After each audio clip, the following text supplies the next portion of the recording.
이제부터 국회가 왜 뜨거워졌는지 내가 3분 만에 설명해 줄게. 국회가 뜨거워진 이유는 바로 자유한국당 의원 3명이 5.18 민주화운동에 대한 공청회에서 망언을 쏟아낸 사건 때문이야. 이 망언 사건을 언급하기 전에 우선 5.18이 무엇인지에 대해 잠깐만 짚고 넘어가자. 5.18은 1980년 5월 전두환을 필두로 한 신군부가 집권 욕심을 드러내자 시민들이 민주주의를 요구하면서 집회와 시위를 벌인 것으로부터 시작해. 광주 시민들은 평화 시위를 벌였지만 군부는 시민들을 폭도로 규정했어. 그리고 이를 무력으로 진압하면서 무려 4,000명이 넘는 사상자를 낸 사건이야. 그렇다면 공청회에서 어떤 발언이 나왔는지 그리고 왜 논란이 되었는지 한번 직접 들어보자. 정치적으로 이용하는 세력들에 의해 가지고 그냥 폭동이 민주화 운동으로 된 겁니다.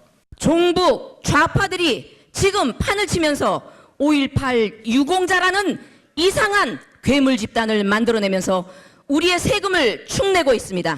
5.18은 북한 특수군 600명이 일으킨 게릴라 전쟁이다. 그 다음에 시위대를 조직한 사람도 없고 지휘한 사람도 한국에는 없다.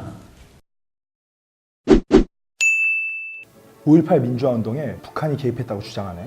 쪼까 거시기하다 그종이. 사실 5.18이 북한군의 소행이라고 주장하는 건 이번이 처음은 아니야. 심한원이라는 사람을 중심으로 전부터 꾸준히 제기되던 음모론이지. 내용은 이래.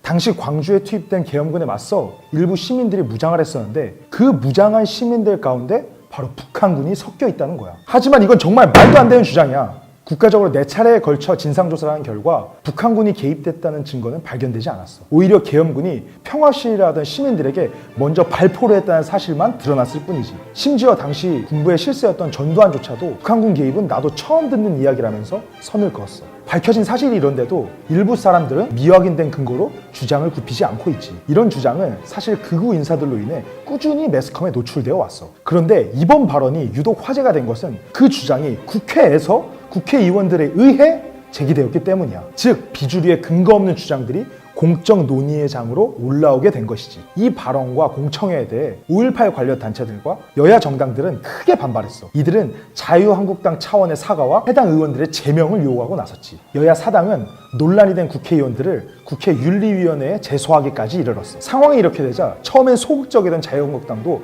결국 해당 의원들에 대한 징계 조치를 감행했어. 한국당은 이종명 의원을 제명시켰고 김순례, 김진태 의원에 대해서는 전당대회 이후 윤리위원회를 다시 열어 징계를 결정하기로 했지. 자, 이제 좀 정리가 됐니?